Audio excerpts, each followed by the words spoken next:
After selling my grandfather's watch to pay for my stepson's hockey gear, I came home to find my wife laughing with, showing off a TikTok they made life, with a broke stepdad day 125 in the video.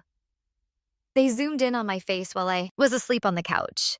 The caption read, "Exhausted from doing the bare minimum. I watched it twice, I got angry and said, nothing this morning, my phone was full of missed calls they were begging me to pick up."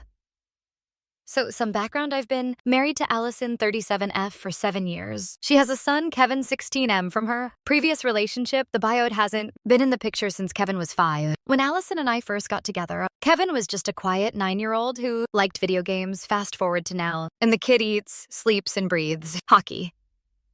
And let me tell you, hockey is not a cheap sport. I've been busting my ass, working extra shifts at the warehouse, and doing side gigs on weekends to keep up with the expenses: custom sticks that break every other month, special skates, training camps, tournament fees, travel expenses. Meanwhile, Allison manages the household, which apparently means spending 3 hours daily on her phone and ordering takeout when it's her turn to cook. But whatever, I signed up for this, right?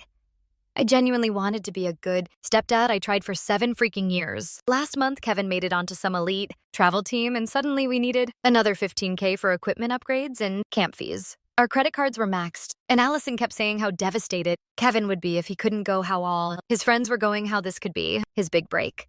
So I did something I swore I'd never do. I sold my grandfather's watch. This wasn't just any watch. It was a vintage Omega my grandfather left me. When he died, he raised me after my parents split, and it was the only thing of value he owned. He worked 30 years at the factory saving for it when he was dying of cancer. He put it on my wrist and made me promise to keep it in the family. Said someday I'd pass it to my son. I got $4,800 for it at this local place. Felt like I was cutting off my arm. But Kevin needed the gear, and I wanted to be the dad my grandfather was to me. And then yesterday happened, so I came home early from my Saturday gig because my back was killing me. Warehouse work is no joke. At 39, the house was quiet, which was weird because Allison's car was in the driveway. Then I heard them laughing. In Kevin's room upstairs, I went up to say hi, and the door was cracked open. They were huddled over Kevin's phone, cackling like hyenas. I stood there for a sec, thinking it was nice they were bonding or whatever. Then I heard my name. "Wesley is such a sucker," Kevin was saying. "Did you see his face when I told him about the titanium stick? Like he actually believes that makes a difference." Allison's laugh was like ice down my spine. "Well, he's not exactly the brightest bulb. Remember when he thought your coach really called him for that parent-player bonding weekend? That was just so we could have Chad over. Without him lurking around. Chad, who the hell is Chad? Hell is..." And then Kevin said,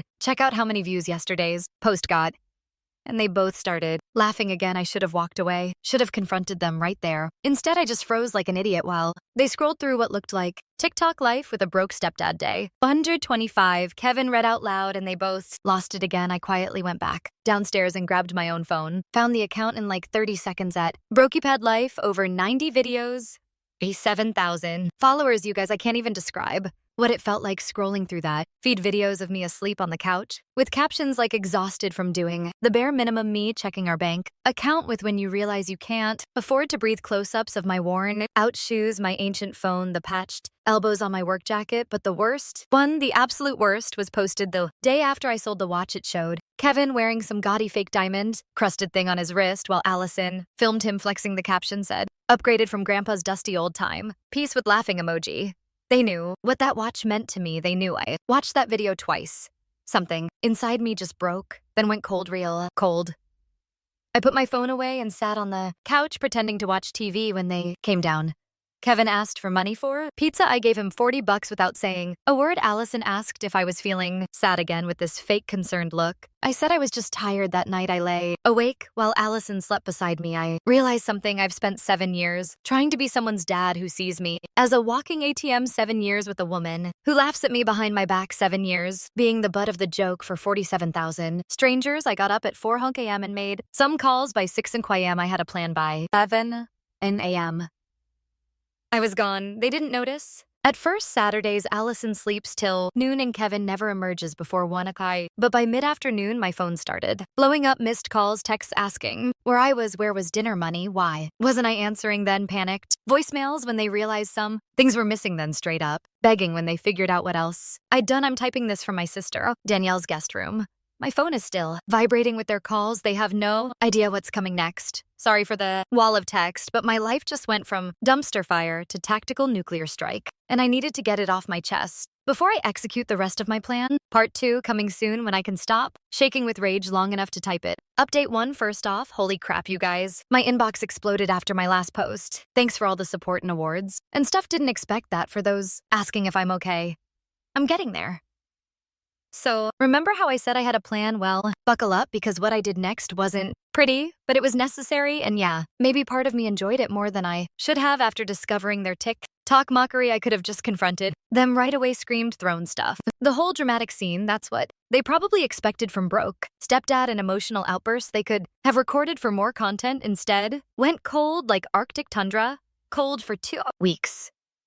I pretended everything was normal, went to work, came home, ate dinner, watched TV all while they had no idea I'd seen everything during that time. I was methodically dismantling the life they took for granted piece by piece. First priority was getting my grandfather's watch back the day after. Discovering their videos, I called in sick and went straight to the pawn shop. The owner remembered me, said he hadn't put it out yet because it needed cleaning. Thank God I had to pay $5,600 to get it back, $400 more than I sold it for, but it was worth every penny I hid it at Danielle's place. Immediately next, the financial surgery began. Opened a new bank account at a completely different bank, started depositing my paychecks there instead of our joint account. Withdrew $8,000 from our emergency fund, which apparently was meant for Kevin's future hockey expenses, not actual emergencies. Canceled all the subscription services I was paying for. Streaming meal kits, Allison's monthly beauty box, Kevin's gaming subscriptions. Called and removed myself from the cell. Phone family plans, starting my own. I also contacted a divorce attorney first. Consultation was free, showed him the TikTok videos. His eyes went wide and he said 2 words that made my day. Emotional abuse. Paid his retainer with some of that emergency money, worth it.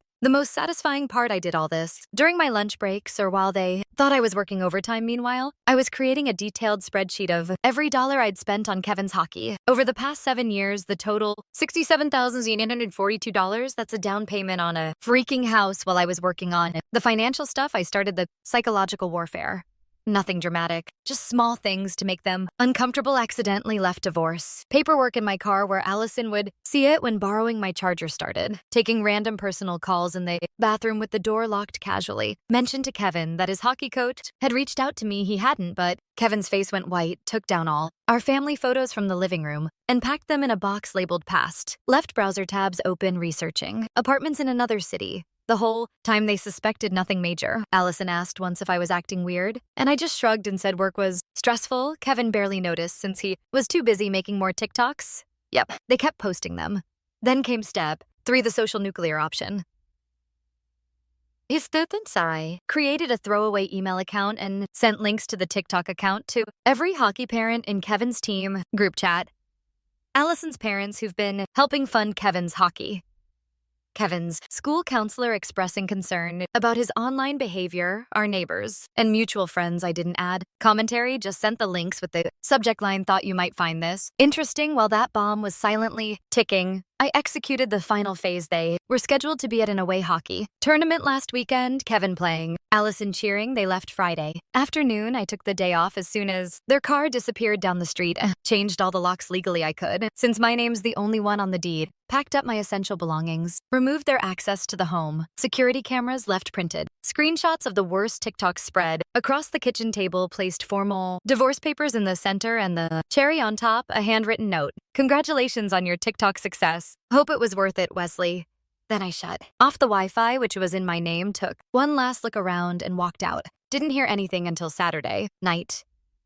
Then my phone blew up. First came confused texts. Where was I? Why couldn't they get into the house? Did I change the locks? Then came anger. How dare I leave them stranded? What kind of man does this? Then panic. The neighbors were acting weird. Kevin's coach wanted to talk to them. Allison's mom was calling nonstop. Their data plan was running out though. Credit cards were declined at the hotel. By Sunday morning, the tone had completely changed, begging, crying. Voicemail Allison saying she was sorry. It was just a joke. They never meant to hurt me, Kevin. Texting that he'd take everything down, please, just answer. Please come back, where are you? I didn't respond to a single message. Monday morning, I got a call from Allison's father. Not going to lie, I almost didn't pick up, but I was curious. The man who always treated me like I wasn't good enough for his daughter was apologizing to me, said he had no idea what they'd been doing, said he was disgusted. Asked if there was anything he could do to help fix things. I told him the truth. There was nothing to fix that afternoon. I met with my attorney again, showed him all the desperate messages, the threats, the apologies. He just nodded and added them to the file. It's been 5 days now. I'm still at Danielle's, still ignoring their calls. The TikTok account disappeared, but not before most of their social circle saw it, according to my neighbor. The only person I'm still in contact with, Allison's parents came and paid for a locksmith, but they've been fighting nonstop inside the house. Kevin's hockey coach called me directly yesterday. Apparently, he's been suspended from the team pending a character review. The coach actually apologized to me, saying he had no idea how much I'd sacrificed. My watch is sitting on Danielle's guest room nightstand. Every time I look at it, I remember my grandfather saying, "A man's word is his bond." Wes, I broke my promise to him once. By selling it, I won't break it again. So what's next? The divorce will take time. The house will probably have to be sold. Kevin will have to find another way to fund his hockey dreams. Allison will have to get an actual job for the first time in 7 years. And me, I've got a job interview next week in another city. Clean slate, fresh start. They wanted TikTok fame, mocking their broke stepdad. Well, they got what they wanted. Now they can live with the consequences. Update coming soon for those interested. Thanks for listening to my mess. Finally, update. Hey, Reddit, it's been 3 months since my last update. Wasn't planning on posting again, but got a DM this morning that made me think maybe I should wrap this story up properly for those who missed. The first 2 parts, TL Adar, my wife, and stepson were secretly mocking me on TikTok after I sold my grandfather's watch to pay for hockey equipment, so I blew up their comfortable lives and filed for divorce. So where are we now? Sitting in my new apartment, staring at the rain hitting the windows. It's nothing fancy. 1-bedroom kitchen with a wonky stove that takes forever to heat up, and a bathroom where the fan sounds like a dying helicopter. But it's mine now. TikTok mockery, no hockey equipment, cluttering every corner, no constant feeling of never being enough. First, though, let me backtrack a bit to explain how we got here after my last post. Things got weird, like way weirder than I expected. I thought they'd eventually calm down and try to figure out their lives without my wallet. Nope, the desperation escalated to levels that honestly made me uncomfortable. For the first month, I maintained zero contact, except through my attorney. Cost me a fortune in legal fees since Allison would call him for the stupidest reasons. My favorite was when she had him contact me because the garage door opener seems broken and Wesley needs to fix it. My attorney actually laughed when telling me that one. Meanwhile, I stayed at Danielle's place. My sister is the real MVP in all this. Let me crash in her guest room, made sure I ate actual food instead of just chips and energy drinks. And most importantly, never once said, "I told you so." Even though she totally could have. She never liked Allison. Always said there was something off about how Kevin treated me, but respected my choices enough to keep it mostly to herself about that Chad guy. Yeah, turned out to be Allison's fitness instructor, who made house calls when I worked late. Neighbor confirmed seeing his car multiple times. Not going to lie, that one stung a bit, even though our marriage was clearly already dead. Just another layer of betrayal, I guess. The financial fallout hit them hard about 6 weeks in. Got a text from a number I didn't recognize. It was Kevin using a friend's phone since I'd blocked his number. His message was just one line: "Had to sell my hockey gear. Hope are happy now." I didn't respond, but I did feel a twinge of something, not exactly guilt, maybe sadness for what could have been if he'd actually seen me as family instead of an ATM with legs. Week 7, Allison got a job at a local coffee shop. Found out through mutual friends who went in and saw her there. Apparently she looked tired and angry. Welcome to the working world, Allison. The rest of us have been here all along. The divorce proceedings moved slowly, as these things do. Our first court date was tense AF. Sitting across from them in the mediator's office was the first time I'd seen them face to face since everything went down. Allison looked like she'd aged 5 years. In 2 months, Kevin wouldn't make eye contact. My attorney pulled out printed screenshots of the TikTok videos as evidence of emotional abuse. The mediator's face when watching them was priceless. This mix of disbelief and secondhand embarrassment when she asked Allison to explain why she thought this was acceptable behavior. Allison just mumbled something about it was just jokes and everyone does content like that. Everyone does not do content like that. There was one moment during mediation that almost broke me, though. Kevin finally looked at me and asked in this small voice where my grandfather's watch was, said he was sorry and that he didn't understand what it meant to me. For a split second, I almost believed him. Then I remembered the video of him flexing with that fake iced out watch, mocking my dusty old timepiece, and the moment passed. Financial settlement was straightforward since there wasn't much to split. The house had to be sold. Market's trash right now, so we took a loss.